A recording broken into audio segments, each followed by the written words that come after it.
Ramsa, MC Saya. Yeah. Man on the motherfucking drop. Yeah. Babylon, my area is dangerous. My nigga, come on, get on your path, bolos. Nike de kume kafo raporo si dolomi. Nike de kume kafo reggae man si yami. Men fambo for la kan futan kol besi yambi. Dans cette vie, ça comme ça pan, only God can just me, nigga. Donc tu la fermes, nigga, Bram c'est MC Sai, avant Batman, nigga. À ça couplet, il parle refrain, tu casses les coudes, pas t'es comme dauphin. Et veulent me mettre des bâtons bas dans les roues avec nos soi-disant mes préjugés, mais ils sont fous. Et heureusement qu'on fait la saison bon fait, yo ma nigga. Quand on sonne d'Aoula, Mokola, Mentala. On a fait le bon coup, les mungo, bébé tala. I love reggae son.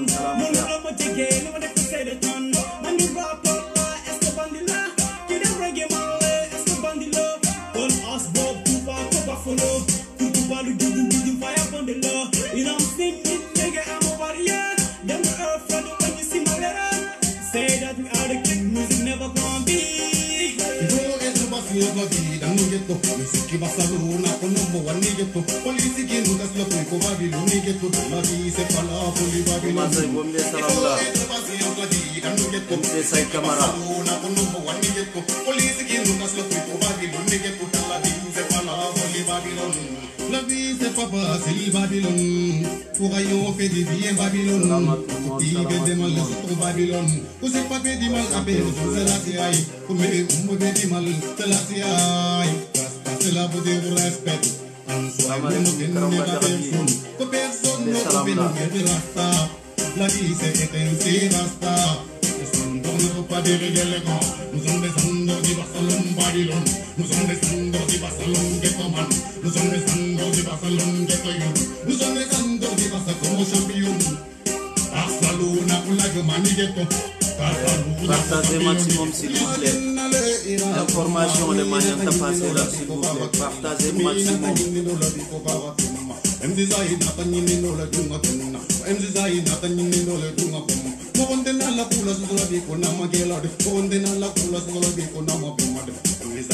Partagez maximum, il y a trop de polémiques à la communauté.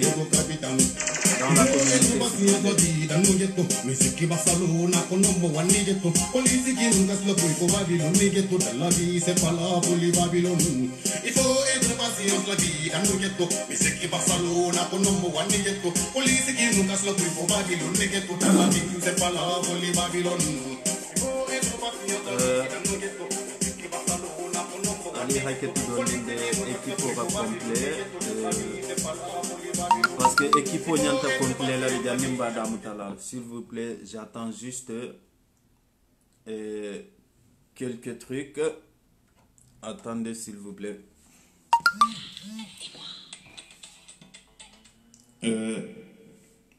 mbe bading be kontona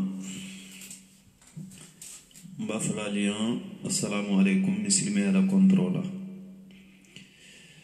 bading membe bundu membe wuli na controversie la bema précisément soldat mbal kontona mbal salam la mbal remercie la infiniment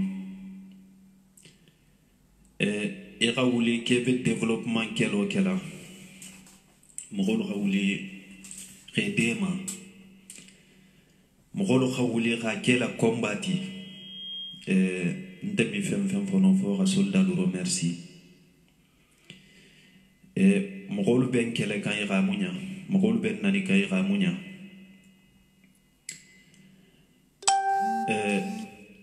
bi na débat be kufula le kan mbe folola wuli misra manifestation polémique membedje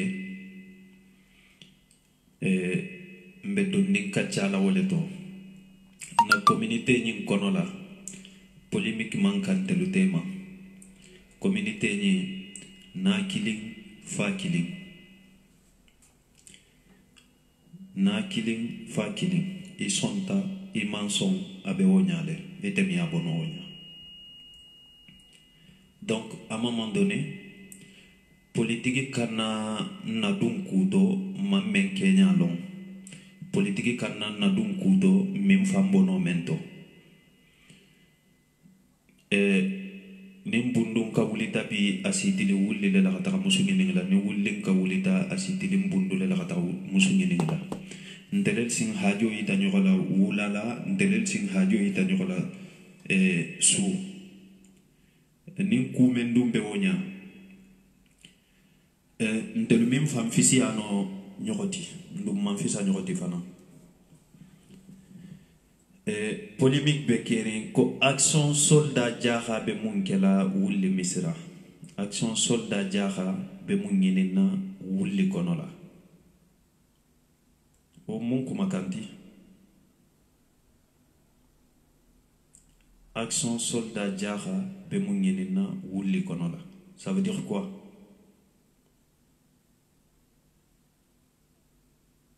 Vraiment kumani ni ma kotolon ima conséquence non ami toro ni ha kotolon har ni nyaji o mambo forcément ibe kashikange konoto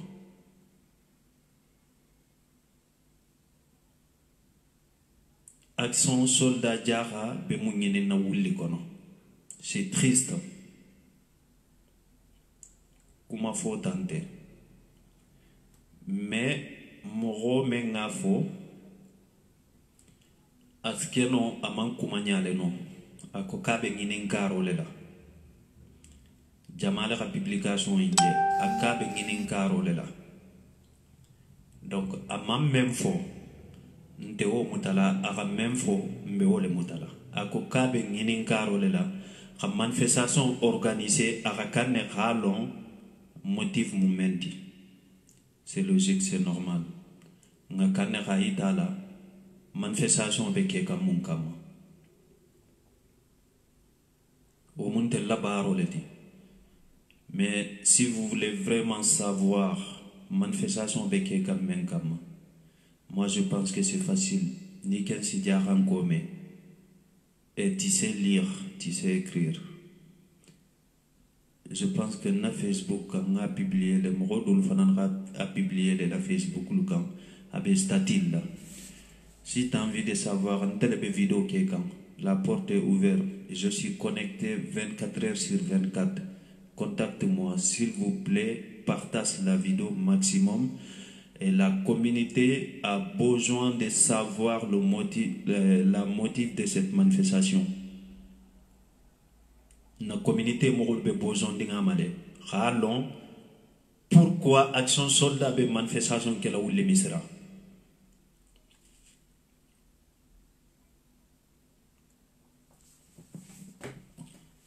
Parce qu'on a besoin de dire que Mansarandema. Bon, il faut que quelqu'un politique le dit. Kabe quelqu'un politique le dit. Natara ou la banque qui est politique le dit. Manifestation qui est politique le dit. Donc, opposant man droit à organiser commune konoba ni mu opposante. Il tente parti pouvoir la côté là. Donc, il m'a droit à un mouvement créé. Dans ce cas-là, le président mène Noma, aura candidat pour la meeting, la tournée.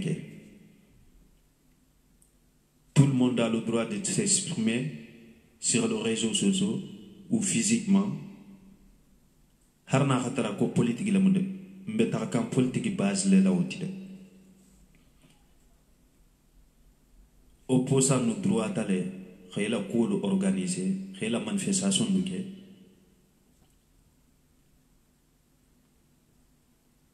Président ni mène aussi et comme Ousmane Sonko,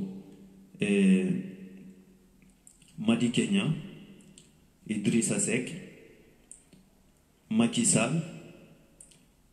Est-ce que Macky Sall a interdit la meeting Lula Leban? Macky Sall a interdit il a tourné Lula Leban. Donc, qui est un parti pouvoir? Donc, mon côté mandroit, côté organisé. Bon, on a action soldat là, motif là. Action soldat, on est apolitique. Naradi, Aradunjana, Arabodjana. Mais nous, on est apolitique. Action soldat. Bon, comme président de la jeunesse de la commune de Ouli n'est pas au courant. C'est faux. Si vraiment, avec l'igno là, quel était débat les mots. Et alors, la communauté, nous avons une polémique si c'est un beau soto. Parce que, mais si l'andine a débarqué public. Ndel ko ke kana fo kar nyala de e kana info kar nyala e kana info kar nyala non polémique le sembo soto la wote si vraiment président de la jeunesse inta kalama je t'en prie appelle on va débattre devant tout le monde sans faire la polémique après sans n'inkurata dame on tourne la base parce que action soldat Jara a créé le maintenant à troisième jour.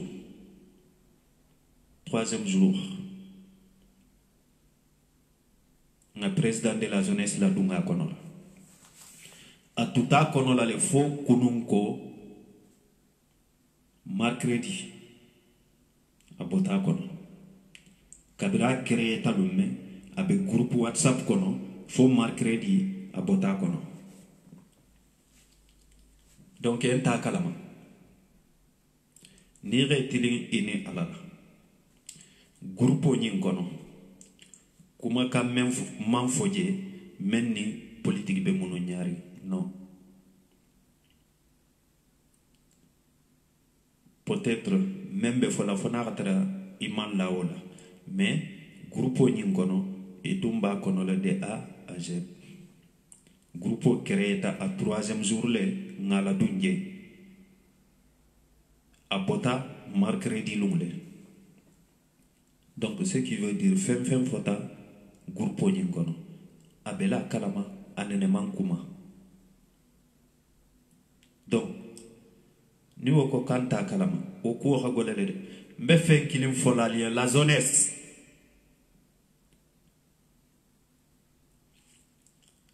Président de la jeunesse, élu par le maire,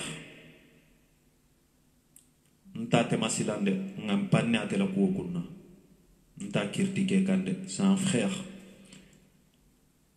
Ndorolebo, non, nta kirtike kan. Be exemple le di lanma, aketa bunduti, aketa wuliti, jara dao dandi.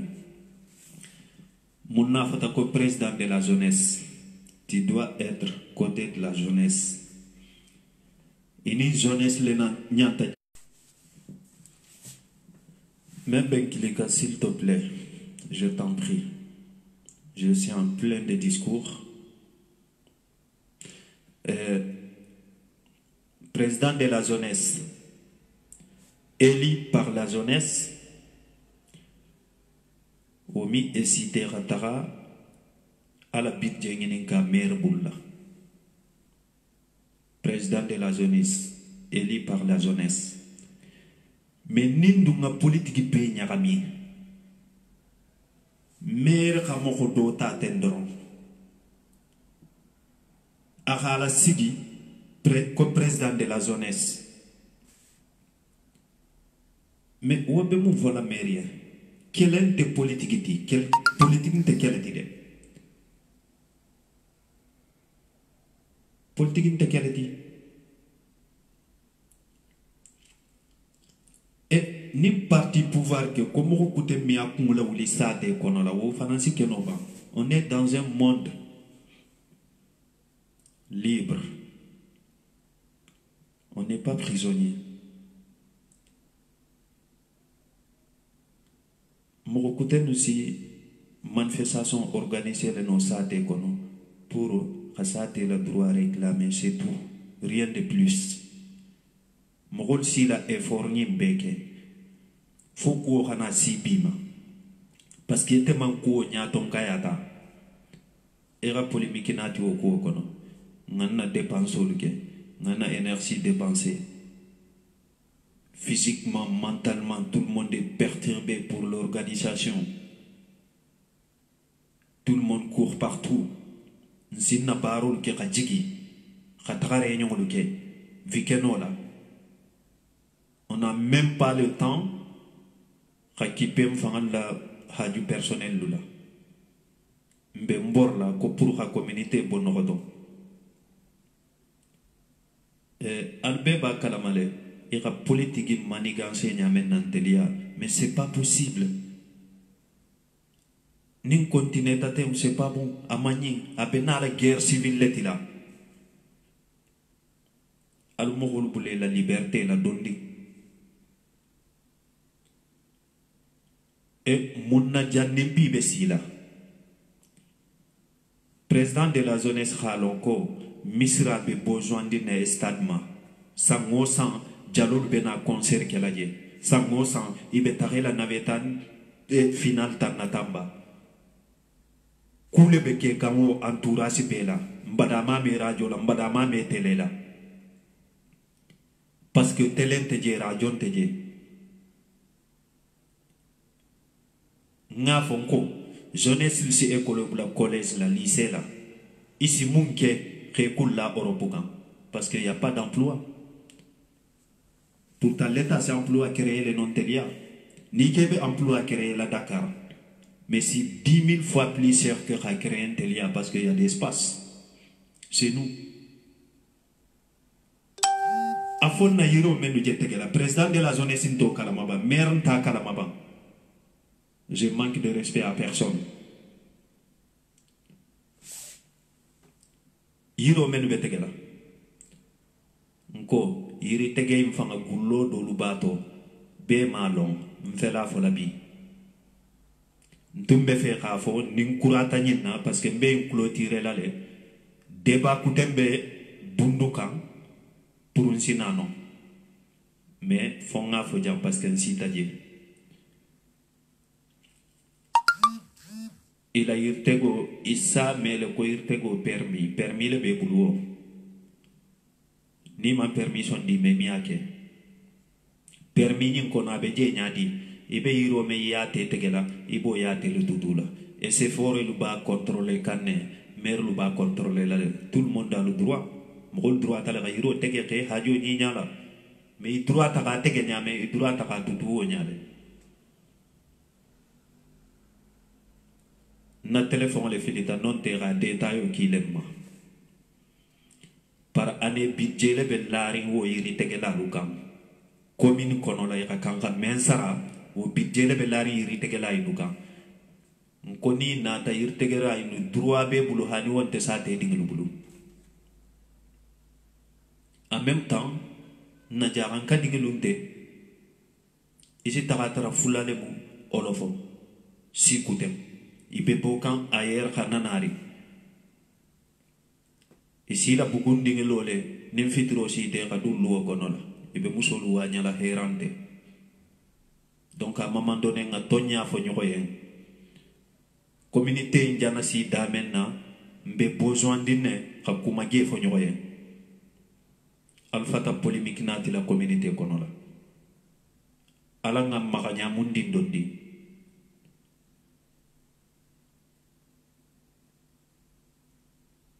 Action soldat Diara Bundunkolu Altualia Bundunkolu be débarqué la xana mu ngene wulli mais attends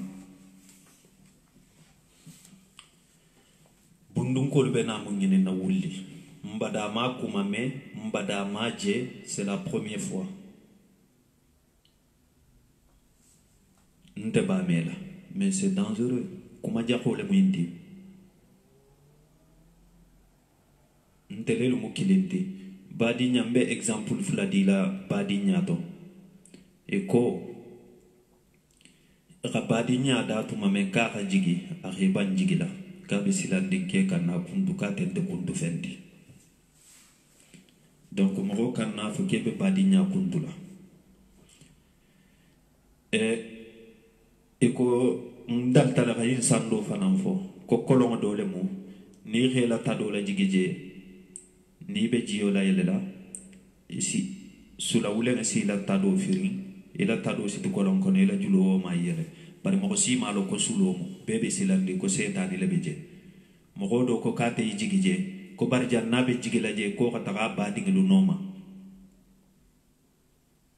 itata ba dingilu noma bebe so ko kata to le mu a jigita ka tara sula wule nga le beje ka sula wule nga ta ika akalun saba ika saba be na sila dala be khiburi abadi nga kan badi nga nyimbendu kili wol tuta julo mutari ake wala ni ha jenke alum badi ngulu kili nyine dalilo ga ke ma jatelu be kan jamfa bari badi ngulu wol tuta julo mutari donc badi nyante kuntu fendi kuma do beje mo gosi kudo no isi fanna koryala wolunte fotati donc menu ko président de la jeunesse kanta kalama ni président de la jeunesse Nabil Lignola vient confirmer ici s'il te plaît kenta kalama abenna grupo kono kabrin grupo in créé ta tilisabo fo mercredi tambi ba ko nyina bota bo wole na ta bo réseau social kan ha ça fait commentaire la katenta kalama e bela kalama merci. C'est pour éclaircir mon ko président de la jeunesse Abela Kalama. Mais il a fait parti pouvoir le organiser au que non. Non. Action soldat, on est apolitique. Nga fali am fananko. Janna albe plaigne la cara la janni albente attaquer la ko. Kabe ke ka politique. Action soldat. Allah réunion participer ba. Mogo membe fera ke politique tal ka fa non grand frère Saibo ko action soldat apolitique donc on teta la politique la mba samba la tenne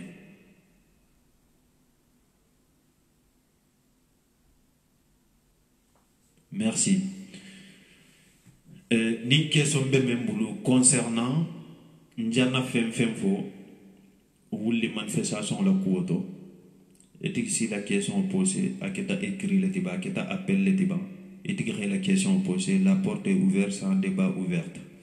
Je compte sur vous. Merci pour votre compréhension. Et concernant Bundu,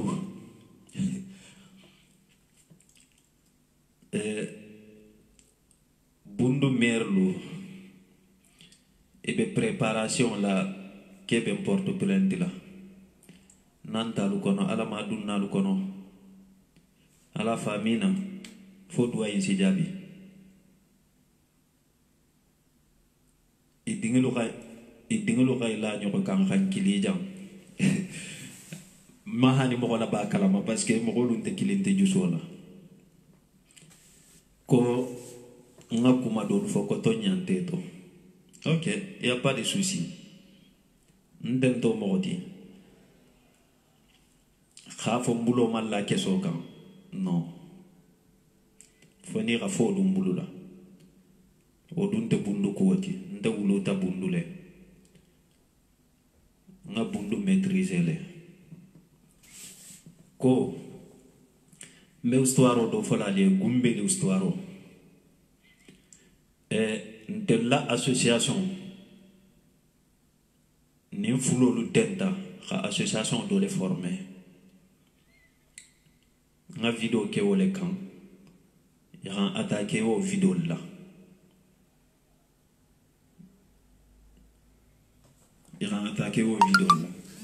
et nim fulo tenta ka association former al khajaram ko la bunya ko lo fulo lu nata ko kha na commune ko kha association ba do former nga réunion ken na ke baya nkawle mo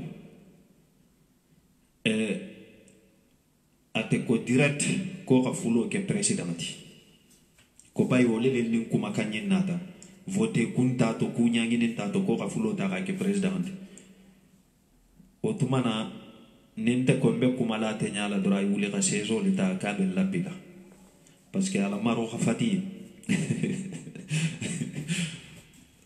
bon fulo ta ke président ti association combat créé la association korita créé la parce que problème le babulu témoin le belen na mo lu fele ma fele la menu ba histoire au kalama de A à Z problème be fulo bulu la donc kontu korita yele la parce que problème be fulo bulu sanji kilimbe minina na ta tra réunion ke ko ka fulo be président nyala radio be ka mo ko tenke Ndata tara jaran ko do beje gumbelin ko le moti il est bien placé démarche lemba londo lemba akuo long lemba na ta fo ko khota al khelone itel ko ketel be bolato ko parce que mbeni ndombo la président nyala association dun ko rita déclarer la parce que problème o bateli mansate tel ko OK ntel ka association informée Khana démarche lu ke association peut fonctionner qu'en 5-5. Kha démarche ke fo il a 8 pièces accordées mais à belo la ville men kono. Fo maire kha document do signé. 8 pièces maternité le moania matériel B. A belo la ville men kono fo maire kha signé. Na maire khe banga signé la. Kha ko be ka komo ko kamia signé. Parce que a tema démarche que pour ha soton a kanta signé là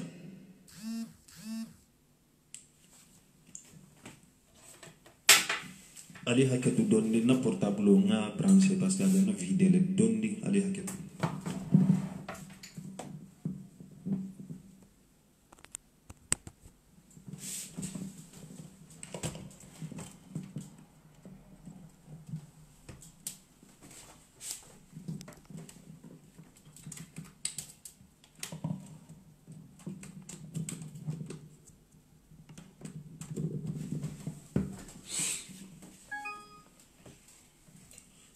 Voilà.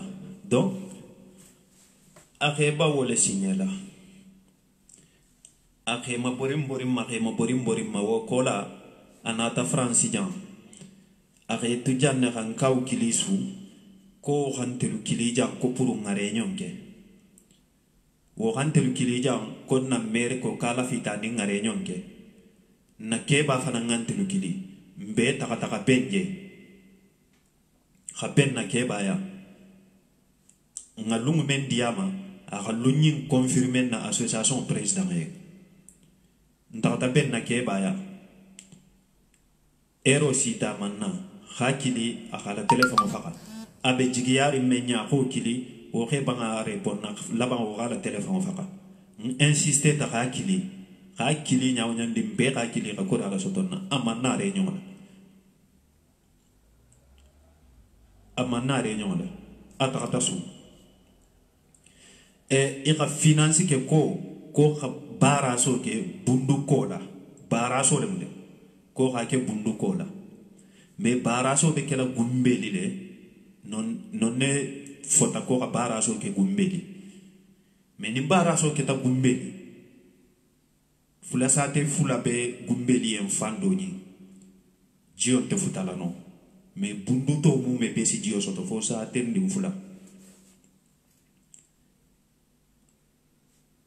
esa rafa atata gumbelin ko lu nene ko egalo faro si bokola atata pon bara so ke faro lela jio mi hani futa da mende khako tuje wala je sigiri meri ala hanibi ni ga to ja ko fo gumbeli fitino si wuli wala le ko ibe porte plainte la ani akafunyo rulu ndu atanko nante kona alama dunne kono la albe khami na fay dunge kono le rapporte plainte ni sala dulato ko diminto malano. Vous pensez que Gensen ne si moko la wuliban ko fera développement keloke mo si wuli tenne kebe développement keloke la non abadan. Donc ni histoire ine be mbulu bundu kodo khafali man silan man jara mbe konondi e do fana ngama monanse konin takata bundulu ngolundi konin mamundi kesi mbungi dola atigo be nasobi kanne de abe nasobi kanne berbe adum bari akake la sobiro leti mais mogoni ngamogoni lonne il est complice de tout mais ça ya mogo men silam ici où le bibi ke bala silam ici où le bibi ke bala silam ntende wo mogoti karanjen ko kala kawando kono ko kumente bayila ko sitale ko men mi bayi o sitale o bule kun kono ko sitale saya dunde bayila idum mi talumulo abada donc à un moment donné ala nga bonyo mamonansela ala nga bo kuja holu nganne la nyoye ala nga nyogo la liberté la di jeunesse salam alaikum ala nga bo nyogo toro la mogolu si la baro ke action soldat misra bundu ni nele lo ka créer bundu ko dun tata ka manifestation la wulli de wulli ko le fa la manifestation organisée wulli kono bundu ka organisé tuma men ko wulli takata leje wulli ka organisé bundu bebe déplacer la kata wulli kata manifestation ke wulli ni bundu la ka manifestation organisé nyokola simplement kelente nyoko doyante carton lu menu nalu ba safela ka safe ama ko Macky Sall dégage non Macky Sall on veut pas de toi non le maire est comme ça non nga fole alan kana moko doya Allah ça fait carton lu ma Misra a besoin d'une stade Misra a besoin de hôpital Misra a besoin de radio Misra a besoin d'emploi pour la jeunesse mais président betene ni betene maire betene député betene non non ndelunte révolutionnaire fanantide nous on se bat pour le développement c'est pas la révolution ni politique on se bat pour le développement au beke kanne on se bat pour le changement au fana au beke kanne parce que nal politique muta ha ke fitinoti ha politique muta ha détourner comme recoute mandroit ha kukutenke mais c'est pas possible mais on est où fait ba fala ko bundu be débarquer la khana wuli il veut bundu be na ngene na wuli mais ukumo du malla la sa tomba loto malla fi hakuma kanyin ne mesilang surtout a nyoron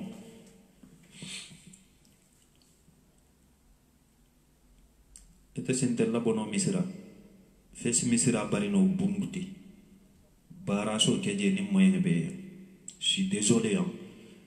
Normalement manya mo critiquer la nadrete là je suis pas là pour ça mais kumo le mo mo manya valeur que la kumo nyina mais bente tambila kunna wonyade ndokarma hakili do ko do lu jeban wolu be tonya di kangama harni be tonya di lama aka kuma memba dato a jalagi folo kuma nyinte fota di almi nyoko jaguya bonte maba mun nyoko jaguya munyinti ko soldat ha manifestation organisée wulli misradron NB to kono bulbe te kono la sans condition dalilante yengala arrêtons un peu dalilante bulu ko soldat ha manifestation organisée itara entaola amman kunye toto mumbo kumbali ale to itente dépense bolé man ñinin ka dépense la soldat te tagalé de la fentignala ko khataga he kha carton lu safé kha fukon hajo be ñinema kha memorandum safé même be di la préfet ma préfet a dit député ma député a dit président ma assemblée nationale là. Les gens honnêtes ils vont prendre la défense de la commune autrement obe te déranger la munna ni te ngane jakoleti obe déranger la munna ni te hasidoleti obe déranger la a pourquoi munna njalan to mala don kilo membula la fa be so ke kanna son jagula mo la muntala khana son kutel la mo la mentela arrêtons ça. Pourquoi Janimbi Bessila, président de la jeunesse, Wuli Hajo Befengamembema, Munnalum me idala Cassignoye, comme manifestation d'eau organisée pour Halabotel les radiers. Pourtant, on a la rôle de l'éthique. Et Dama Kassimansaye. Mais qu'au développement, chacun a sa façon de faire le développement. Maire, il se bat pour le développement. Président de la jeunesse, il se bat pour le développement. Les révolutionnaires, il se bat pour le développement. La population, pareil. Mais ninteko, comme maire haken de ta façon dit. Même quel ole bakanga mamia qui non de ta façon dit. Ni maire dum fanan ko konta ke comme à ta façon. Avec quel ole bakanga parce que mia qui non comme à ta façon. Mais si chacun a joué son rôle, on va arriver là où on va. Mais ninteko, comme maire en PC là, à la développement Kenya. Naba kekanga, naba la baro kekanga nyama. Ngafo ko mbala pola onya ka Kenya façon kutemma non c'est pas possible. Nate dum fananko, kami moko kutenje, il guerre là pour le développement. Ko fo hakate ta façon le dit non. Mais non. Nico, qu'on est président de la meeting oulta, qu'il faut s'attendre à la dindekeba. Ici, là, ça a été femme. Nico, qu'on est opposant à la meeting oulta, comment on canaloge. Mais ici, problème ou la oule. Et Ranyim Befole ko, qu'on a mis la mère de Roya Kokeba Kotole Dumu. Nera Jangana preuve Bemara. Ngana vidéo le télécharger. Hela du YouTube la aketa inekama ni effacer ta Facebook la ibebe YouTube la abe na titre mo ni la fita proof sotonala yakadu na YouTube kono la ngam misra mère doya damenna ngam manquer de respect damenna ika natinya ni ra proof jeje bundu talu oui ngoke ngake ndumba kelale hani sinin saki nga député d'Oroya, nga maire d'Oroya, nga préfet d'Oroya, oui. Mais où l'État le mansi ou le mafolo. Nous mal n'insi sima. Parce que mon a killing et cocoque balemo. Fula mala baralon. Aka menke mawolon, ama menke mawolon. Baratenten mi aussi que morokoto. Malafira baramoroma. J'aime pas l'injustice. Injustice n'ira qu'un ami kundondun ta kela mokola. Donc, ala nga fata nyoro manokola. Nga kukilim fonko, ça ne sert à rien rande manoko. À un moment donné, nim kosi ta point dola.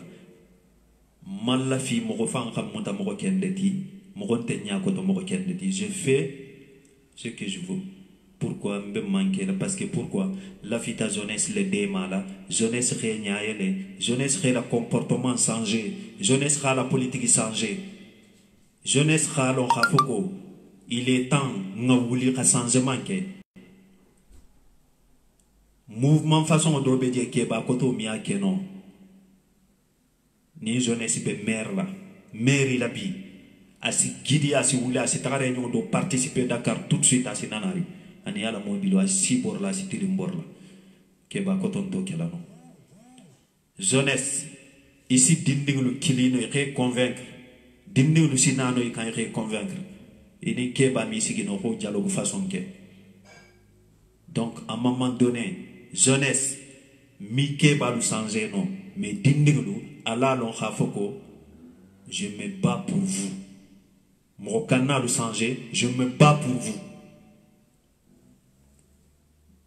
même la politique kumol fallait la polémique kumolu au mot la problème oleti il a continué il a bara kurungla isa sara soto nin téléphone be bara kurungla ou be politique la sa sara soto bravo à tous les soldats même be effort que ka sous anintili bravo je vous remercie infiniment dindin kortin dunu mbebe la su mo menu ma wulu ni wulu ta megen fo xana jang bulu fulo be poso la wo do no beje nte bema kilin kilin le le beje ol sa ese le kebe ndo ya la sinjelele quoi asinjelele bay na passé into kalamante la passé kalam pasi megen tanko male ninno dol benta fula nyama. Alors, il faut il faut sila ndinde mani na bentan safale kon ni nasula ndim benta tagati karamba kundo ningo fodron dindil be si nyala kala je m'excuse mbetulun kanne mo men ra demande ki alu fero be kata ngalu kili men tunu ra demande ki demande nous je pense que reçoté tale ala la demande ki ngalu kili.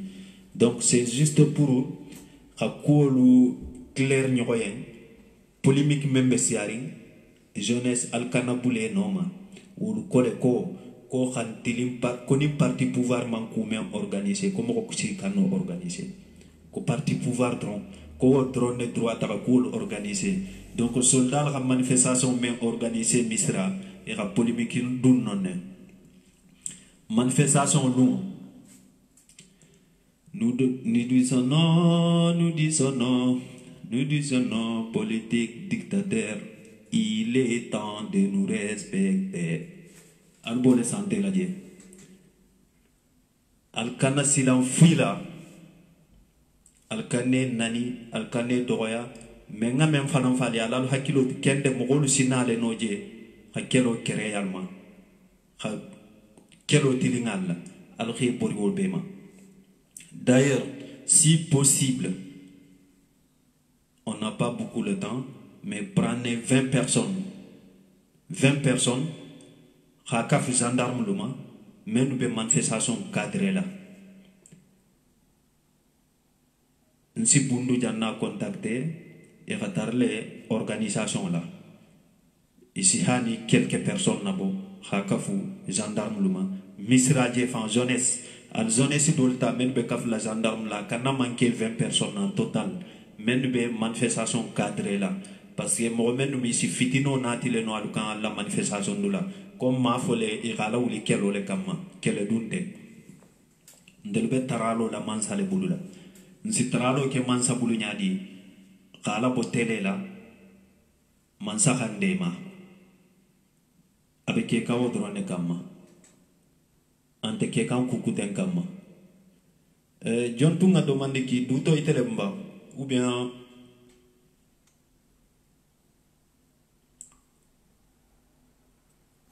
même la fita exprimé la kacha konola la porte est ouverte débat le mo ni la fita exprimé la nga même foni question be même fanambulula ou bien ra contraire bien na kumola etigira bismillah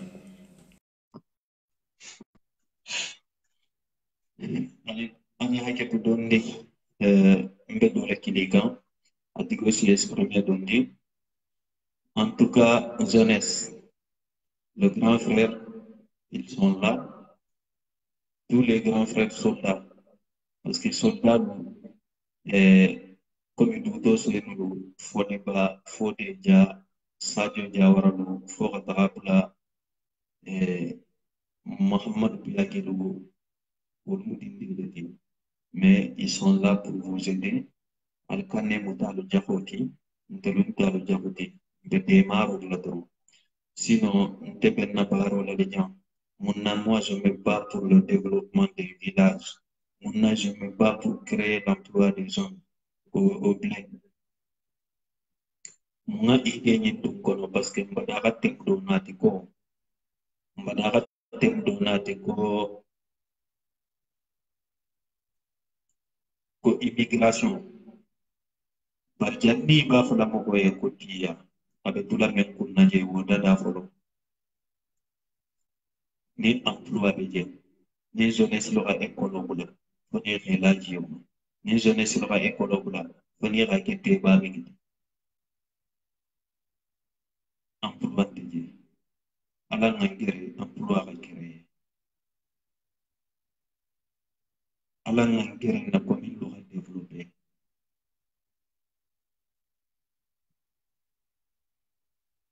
Ni ko komba ki la ñu jabu yaay. Mais soldat tada bula kenda. Isafa le como romansi la manifestation bula. Isafa le me ko ko to romansi la me ko hada bula ko parce que politique corrompue et politique mutaka mélanger.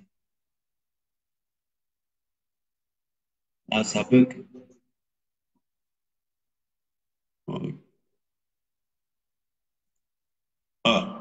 nte kemal pour que mi mo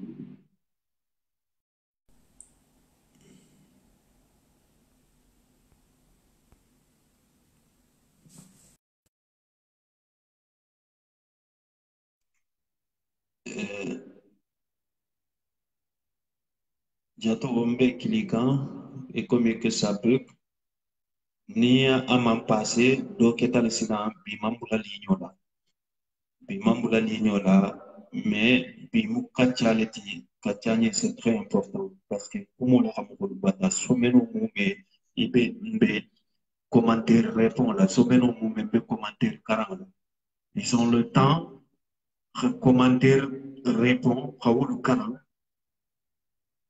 Nico Kente action soldat le mouvement calme. Il peut manifestation calme. D'ailleurs, je vais détailler un peu Django Silla, petit frère. Ni ni kacha follow na contacté pour le numéro de téléphone. Mais Facebook un kacha tale. Un kacha tale. Mais seulement na fata ko action soldat la combat ke ba menela. Ko fonim tata dum parti pouvoir mo dans la président association président fana a perlemu mais qui hakilo habum asala politique ke nana ta action soldat konola wallahi nte fani afolali asi tonya le fo nte fanga nasi lo nyokola le wakato dolu asa fo nyinte kelan safa be kelale nyinte kelan safa be kelale asa fo taxi réfléchir folo après nsikatja ninga mira njuso jigita nsi tagatara apen teleporteze kam kabri mole je nganna katala khalon khafu ko mogole ma hakilo khabum mogole mu akhalo ne même politique da khalo ne même développement mais il se bat pour le développement mais akhalo ne ko développement mi keno sans la politique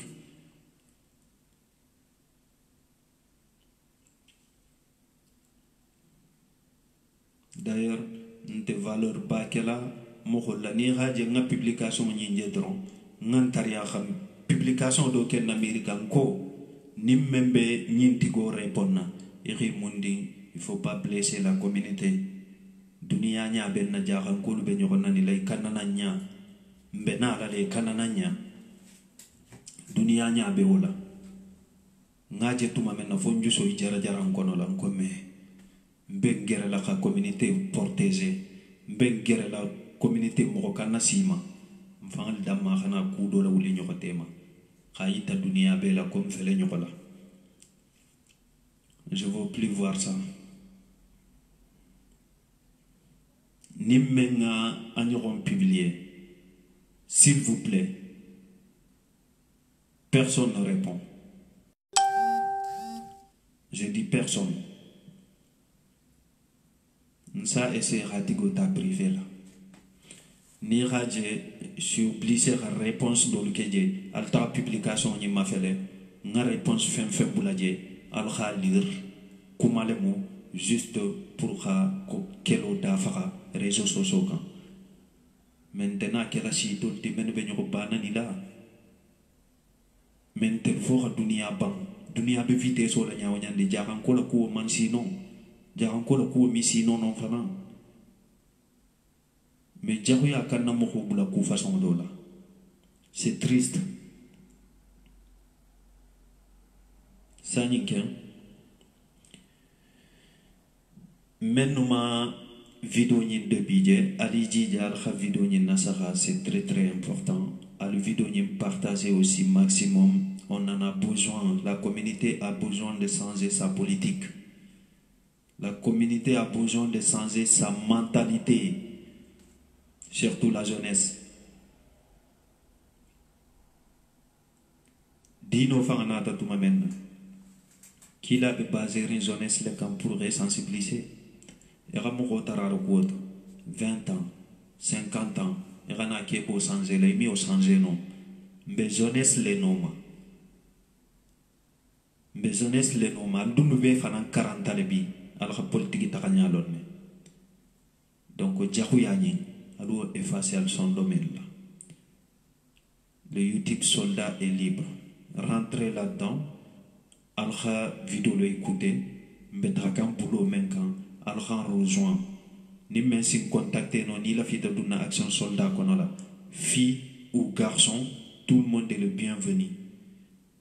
Quel te dit respect de l'on nous renforçons te dire fanakal godo bal godo bono. Volontaire le menourer fan sacrifier pour dépenser qui abanda. Volontaire le mot. Ça dépend il a sacrifice de niveau maintenant. Ni c'est un euro le non ni nata tibero merci la le. Ni 100 euro le bo. Un euro menga un euro baro merci ta nyame bero merci la wonyale. Mbaflalien na erosita maxila. Mbaflalien salam alaikum. Mbebe kontona. Moko ben na vidéo ma fait la menga partager menga commenter mbaflabe merci beaucoup. Nindunta même fanama kumo mansonea itigo si amfa. Mais narol le mot à un moment donné n'enko sita douladoma mi takano gauche ni droite. Je suis obligé d'aller droit au but. Direct. Donc, à ce moment de blessé, non, je suis désolé. Nindunta même, je suis désolé. Ningamo même blessé. Itigisi yanfa. Mala uli wakama. Donc, mbes jam dadaro drone kama. Mais à un moment donné, communauté économique nous ko faire kana fitino le dit. De le ko non ante kela bi ante kela sini fitina ante kela communauté économique.